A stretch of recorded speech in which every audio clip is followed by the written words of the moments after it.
Good morning. I'm Anand Shreekar. I'm in a beautiful park here in Washington State, and it is Tambor Creek Park in Bothell, Washington. I am I have just done my 4.3 miles of morning jog, and I thought I should be talking about the spirit of America and sharing my thoughts with all of you.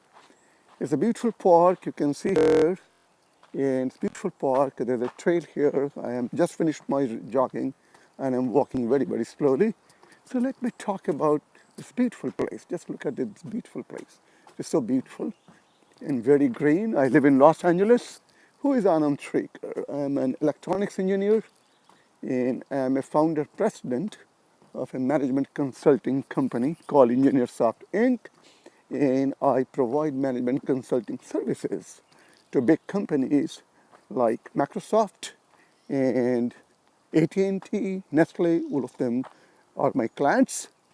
And here today I want to talk about the spirit of United States of America. Why? United States is the greatest economy on this earth. It is a $19 trillion economy, the most powerful nation on earth in terms of military. So how this country became the greatest country on this earth? Why it has become the most innovative country on the earth? The USA has been the biggest economy on this earth since 1890. If you look at the last century, whatever world-changing innovations have happened across the globe, it has happened in America.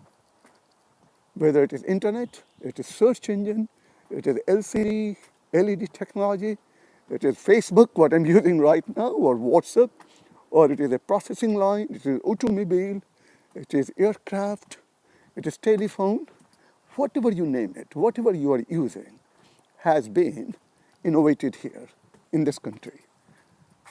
So how it has happened? There has to be a spirit behind a nation.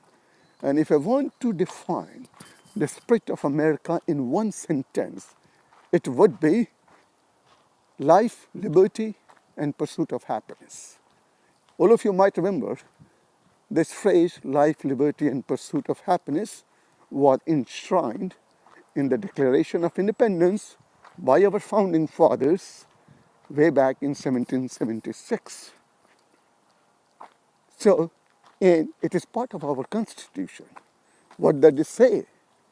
The life, liberty, and pursuit of happiness is granted to us by our Creator, by God, and all the governments are created to protect this right, this fundamental right. So that is the spirit. Life, liberty, and pursuit of happiness is the spirit. You are a free soul here. You are a free mind, a free individual. You can do whatever you want to do here. You can live your life the way it makes you a happier person. So as long as you are not breaking any laws and you are not stepping on somebody else's rights. As long as you take care of others, you take care of the laws, you are free to live your life the way you want to live here. You are free to follow any religion or no religion at all. So, hi, good morning. Hello. Good morning. So, that's the freedom. That's the freedom which has been given to us by Constitution. That's the freedom given to us by Constitution. And that freedom to life, liberty, and pursuit of happiness is the real spirit behind everything good happening in this country. And if we follow this spirit in true sense, we will be moving forward on path to glory, success, and prosperity. Nobody can stop us. That is a real spirit. So if you go back, it's always useful to talk a bit about history, to look back at our history. If we go back to 1605, when the Britishers came here in 1605, and they basically started colonization of this country. right? Way back in 1605, they started the colonization, and from 1605 till 1735, there were 13 colonies established in this country by the Britishers. That 13 colonies are known to all of you: New York, New Jersey, Virginia, Rhode Island, North Carolina, South Carolina, all of them. So these 13 colonies were established. But in 1776, all the 13 colonies of the British Empire, they gathered together, and there was an uprising. There was an uprising against the Britishers, and they declared independence. On 4th of July, they declared that we are independent. We no longer are the subject of the Britishers. But it was not so easy. There was a war for roughly 7 years. There was a war of independence for 7 years, and ultimately it culminated into Paris Accord in 1783. There was Paris Accord when the Britishers basically recognized the United States as a sovereign country. So there was about 50,000 people sacrificed their life. So that instilled a sense of bravery into the people. They fought for their right and they got it. So that's how the Americans started protecting their own rights, and so basically they never went to British to beg for independence. They fought for it. They sacrificed their life, and they got their independence from the Britishers. So that was the starting point. And from there, it took another maybe 100 years, not 100 years, maybe 90 years in 1860, when Abraham Lincoln became the president of the country. When Abraham Lincoln became the president of the country, and then he declared the Proclamation of Emancipation and freed the slaves. But it took maybe another 100 years, way back in 1965, when everybody of all races and color were basically had the opportunity to contribute to the economy of the country, to the construction of the country. So from there, I mean, if you look at all these years, the innovative spirit of the American people never died. They kept on innovating. From all colors and races, people were innovating. They were putting great ideas into practice. And look at the processing lines. Look at the innovation of a refrigerated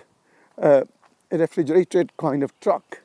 Right. It was very difficult to carry vegetables and fruit from one state to another because they were perishable items and they will basically get rotten while they are being transported. So, I mean, everything, whatever life-changing event was there, life-changing event or innovations, it happened here. And that's how America became a great country. So that's the spirit. Life, liberty, and pursuit of happiness. That is the spirit of the nation. That's the spirit of all of us. And that spirit drives us to contribute our mettle, contribute our energy to building of the nation, to growth of the economy. Right.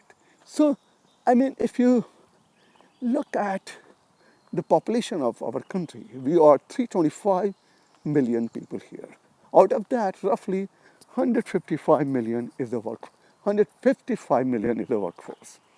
And we have got 30 million.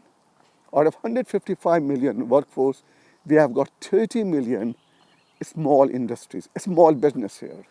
A small business are typically defined which employ from maybe 1 to 100 people and which are kind of not very big.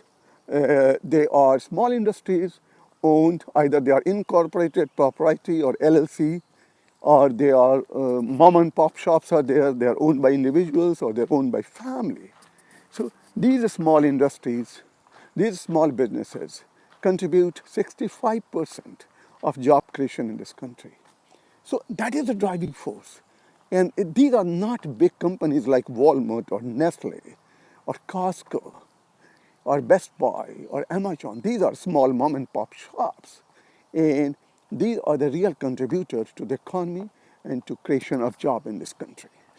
So, I mean, that is the spirit. When people are free, when people are liberated, when your soul is liberated, your mind is liberated, then only you innovate. Only a liberated mind is the best suited to innovate anything. Only a liberated mind is best suited to realize their talent. If so, that's the beauty. That's the beauty. And we should always realize that this country is great because of one spirit: life, liberty, and pursuit of happiness. And that is the spirit we should always follow, we should always live, and we will keep on progressing on path to glory and success. I will talk about it again, and let me uh, let me put this video on YouTube, and I would like you to kindly listen and share it. And I'll keep on talking about the spirit of America and so many other subjects. I want to talk about economy. I want to talk about socialism versus capitalism and so many subjects. Thanks for joining, and I'm going to finish my remaining 1 mile and go back home. Thanks for joining, and have a good day.